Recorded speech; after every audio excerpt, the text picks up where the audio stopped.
Next up for them, the 2028 Euros that you can see live on Fox. As far as Spain overall, they've got it going, not just on the men's side, but clearly the women's side as well. It's absolutely incredible.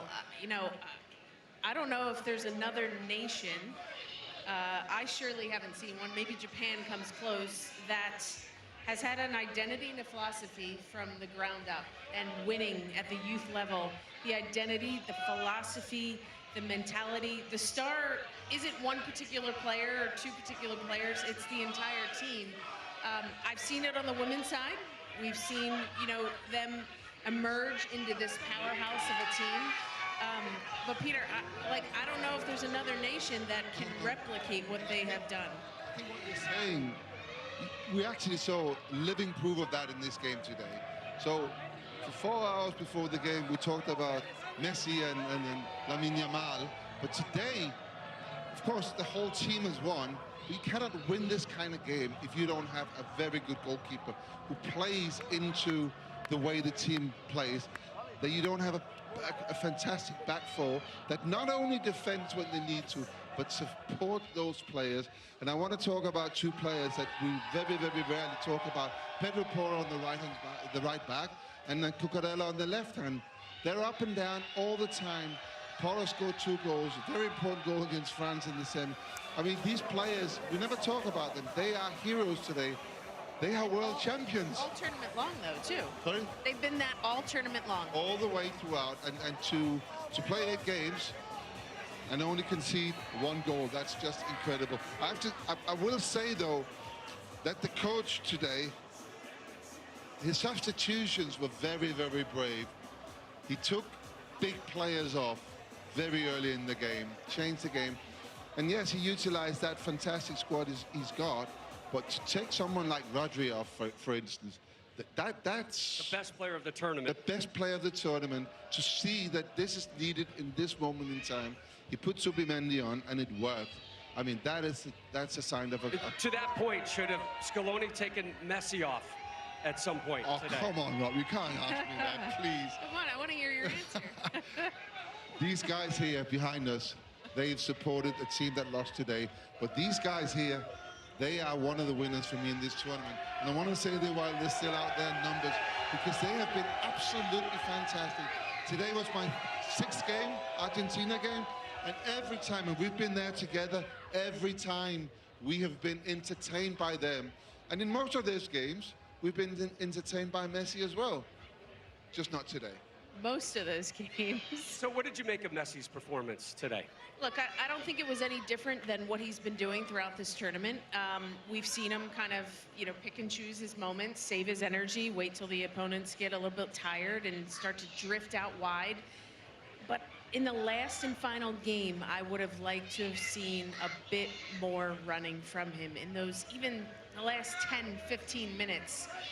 And we just didn't see that. And I think that's a little bit disappointing.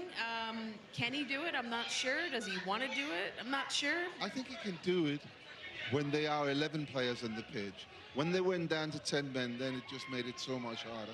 And we have to remember how fine they've caught it in literally all the knockout games. They haven't been sort of winning 4 or 5-0. They've come back and everyone used a lot of energy, and those have been the moments where he has kind of stepped up.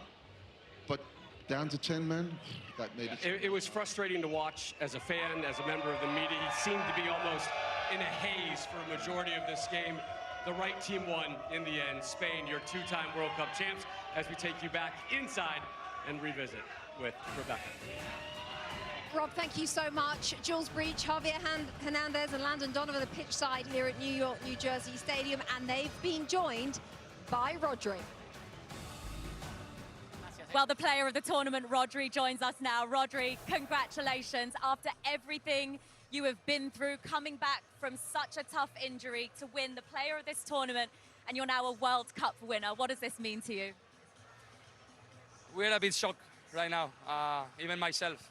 I cannot express with words. I think now we're like in a cloud, but as you said, for me it's been a very tough time. I just want that new generations see my example as an opportunity to when you go down, you can rise again. This is my philosophy my entire life. Of course, sometimes things go well, things go wrong, but always the positiveness. I said to the lads before the game, we have to go for the game. We need to face them. We have to look to their eyes and see we won this game. And then life gives you the World Cup or not, but we were brave, and I was brave in that moment I was down. So I want to thank all the people that helped me, but I want to thank myself, to be honest, in those moments.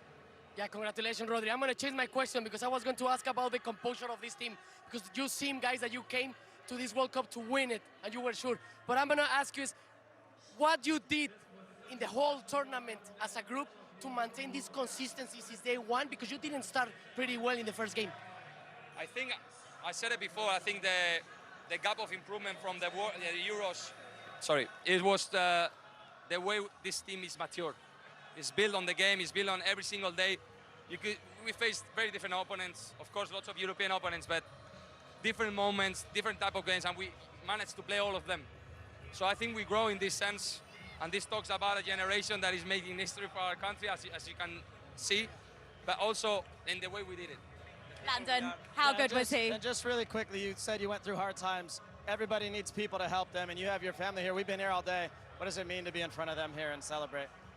I mean, I don't want to cry, but for me, all this that you're seeing here, they're watching us since we are 15.